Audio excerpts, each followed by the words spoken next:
Since the 2008 financial and economic crisis, the question of inequality in economic resources between individuals at the top and at the bottom of distribution, in particular within liberal democratic societies, has gained a new centrality, not only among scholars, but also in the public debate. The current pandemic and its very unequal social repercussions have only reinforced the perception that the issue can no longer be ignored. One particular dimension of this larger debate concerns the influence of money on politics.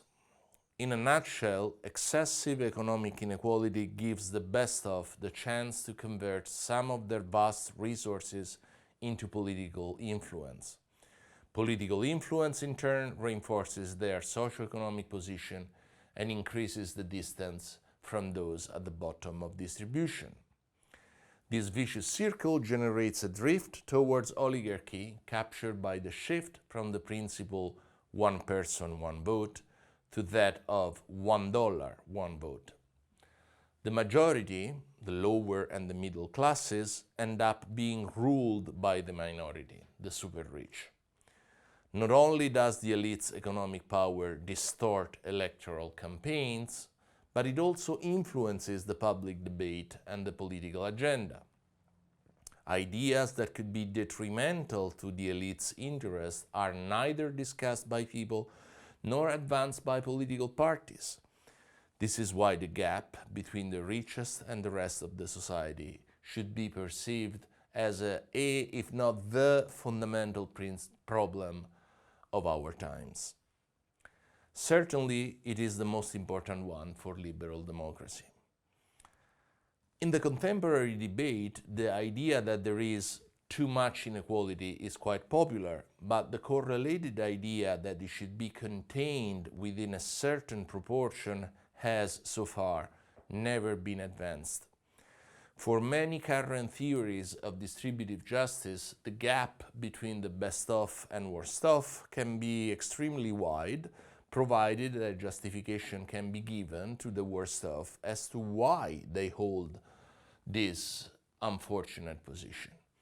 Others do realize that too much inequality poses a problem for democracy, but say very little about the key issue of when economic inequality becomes too much. In the current debate, only Robein's limitarianism, the idea that we should not let people have more than what they need to flourish, makes a move in this direction, but unfortunately and surprisingly misses the target.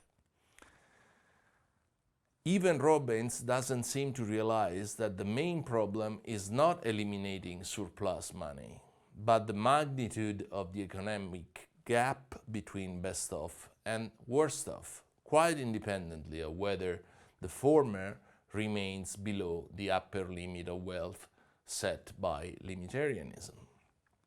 If we want to prevent a degeneration of our democracy towards a plutocracy, with wealthy citizens being able to buy a share of political influence foreclosed to average or poor citizens, we should monitor the distance between best of and worst of.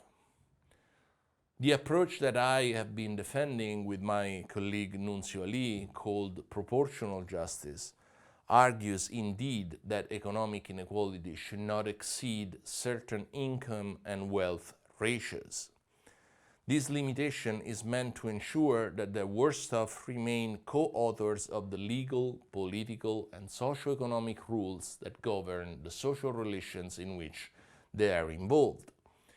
We argue that only by limiting economic inequality within certain ratios can we have any hope to be true to democracy's promise to construe a society in which we have equal political rights.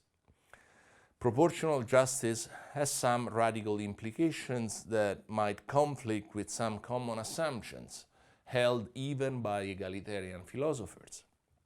For example, following Rawls, someone may object that the efficiency costs brought about by the imposition of our ratios may leave the worst off, and possibly other segments of the population, below the level they would reach without limits to economic inequality.